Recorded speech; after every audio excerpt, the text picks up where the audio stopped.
JP बोलते रहे। अंत में जाकर के जेपी की जब विदाई हुई थी अंतिम, तो कहा जाता है कि जाकर के रामचरितमानस उनकी सिरहाने में रखने का प्रयास हुआ। यह जो सांस्कृतिक खेल चल रहा है इस देश में, इस खेल के प्रति आप कितने सावधान हैं और देश और समाज को कितने सावधान करना चाहते हैं, अरविंद जी? बहुत बहुत धन्यवाद सर। सबसे पहले तो मेरा आभार कि आपने इस मंच पे आज इस विमर्श को रखा। और क्योंकि मैं कला जगत से आता हूँ और निश्चित तौर पर पिछले 2 दशकों से कला और संस्कृति के जो जीवन का जो पक्ष है उसको लगातार मैं अपने ढंग से समझता रहा हूँ। और बड़े बड़े विद्वानों के बीच आज जो मंच पे उपस्थित है वो सबके साथ लगातार मेरे विचार विमर्श होते रहे हैं। और जो भी दृष्टि मेरी बन पाई उसमें 2-3 मूलभूत बातें हैं जो मैं इस मंच पे रखना चाहूंगा। आज का जो विषय है वो है लोकनायक लोक और संपूर्ण क्रांति की चुनौतियां। उसमें तो हम आएंगे, उसके पहले बाबा विजेंद्र जी ने जो प्रश्न उठाए हैं उसको मैं अपने तरीके से लेने की कोशिश करता हूँ। बाबा, जो मेरी समझ है और जैसे मैं देखता हूँ वो महत्वपूर्ण बात यह है कि जब विश्व परिदृश्य में जब हंटिंगटन ने क्लैश ऑफ सिविलाइजेशन और सांस्कृतिक विमर्श की एक नई थ्योरी देते हैं और ये घोषणा होती है कि अब जो है विचारों का अंत हो चुका है, इतिहास का अंत हो चुका है और मूलतः पूरा जो विश्व है, विश्व परिदृश्य है, जितने भी राष्ट्र की संकल्पनाएं हैं वो सांस्कृतिक संदर्भों में ही आने वाले समय में गतिमान होंगी। और मूलतः जो पूरे विश्व को 8 क्लस्टर्स में डिवाइड करके और जिस संकल्पनाओं, जिन विचारधाराओं को केंद्र में रखने का प्रयास किया गया, निश्चित तौर पर आज हम लोग उसके साक्षी हैं किसी न किसी रूप में। तो कहने का मतलब है कि आज का जो भी संघर्ष है उसके केंद्र में कहीं ना कहीं सांस्कृतिक तत्व तो है। इसको हम जितनी जल्दी समझे उतना बेहतर।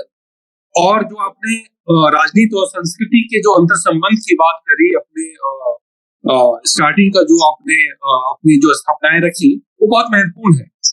मैं भी एक समय पे यही समझता था कि राजनीति और संस्कृति के जीवन के 2 ऐसे पक्ष हैं जिसमें कोई समन्वय नहीं है, जिसमें कोई अंतर संबंध नहीं है। लेकिन कालांतर में जैसे जैसे हमारे अंदर थोड़ी समझ बढ़ी, दृष्टि का थोड़ा परिष्कार हुआ, तो ये लगा कि जो संस्कृति है और जो राजनीति है या समाज की जो व्यवस्था है वो कहीं ना कहीं वो उनमें बहुत ज्यादा एक इंटरडिसिप्लिनरी लिंक है।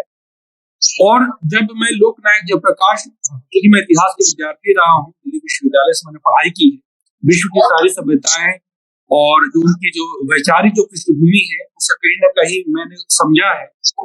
लेकिन जब मैं गांधी के बाद जब मैं लोकनायक जयप्रकाश की विचारधारा को मैंने पढ़ने और समझने की कोशिश की तो मुझे उसमें 2-3 बहुत महत्वपूर्ण बातें समझ में आई। सबसे पहली जो बात थी वो ये थी कि लोकनायक जयप्रकाश जो थे उनकी जो विचारधारा है वो मुझे एक निश्चित दिशा और निश्चित गति में मुझे दिखाई दी, मुझे समझ में आई। और मैंने देखा कि जो उनका समाज दर्शन है वो कहीं ना कहीं मार्क्सवाद और गांधीवाद का एक समेकित जो दृष्टि है, एक कहे तो एक बहुत ही कंपोजिट एक इंसाइट और एक विजन उन्होंने प्रोपाउंड किया। और मुझे लगा कि जो एक डायलेक्ट्स थे, जब भी हम विचारों की एक बृहद संदर्भ में जब हम प्रवेश करते हैं तो कहीं ना कहीं हम डायलेक्ट्स में जाते हैं, हम द्वंद्व में जाते हैं और हमें तय करना मुश्किल हो जाता है कि हम किस पक्ष पे खड़े हैं।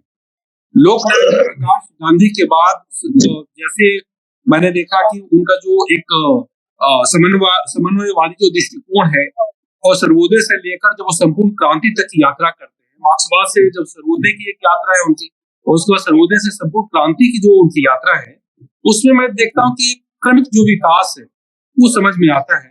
संपूर्ण क्रांति तक आते आते लोकनायक जयप्रकाश जिन 7 तत्वों और विचारों की स्थापना करते हैं उसमें बहुत महत्वपूर्ण है आध्यात्मिक।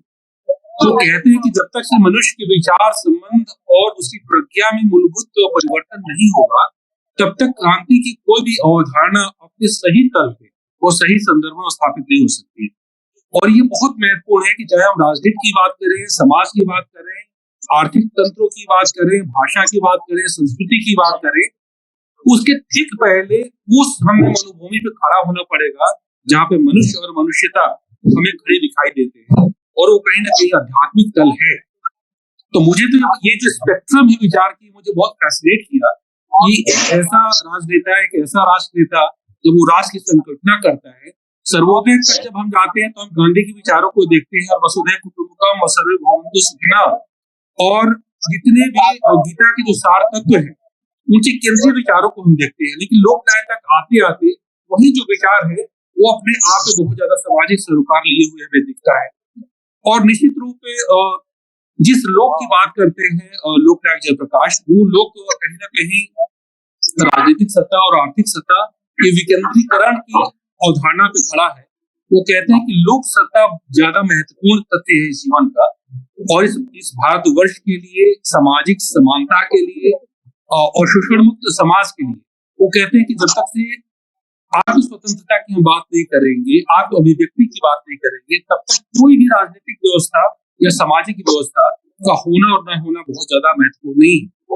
राजनीति की स्थापना भी सर जब वो मैं देखता हूँ तो वो कहते हैं कि भाई जो व्यक्ति और समाज के जो नैतिक मूल्य है उसी को सुरक्षित और संवर्धित करने के लिए हमें एक राजनीतिक व्यवस्था की जरूरत पड़ती है।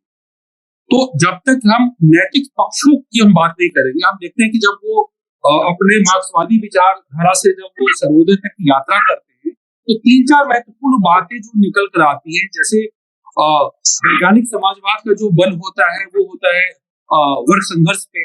वही जो लोकतांत्रिक समाजवाद जिसके पक्षधर लोकनायक जयप्रकाश है वो लोकहित की बात करते हैं। जब वहां पे अधिनायकवाद की बात आती है तो यहाँ पे जो है नैतिकता की बात की जाती है। जब वहां पे यांत्रिकता की बात होती है, भौतिकवादिता की बात होती है, तो यहाँ पे उन पक्षों की बात करते हैं जिनका सीधा सरोकार मनुष्य और मनुष्यता से। तो जो मेरी समझ है, हम लोग कला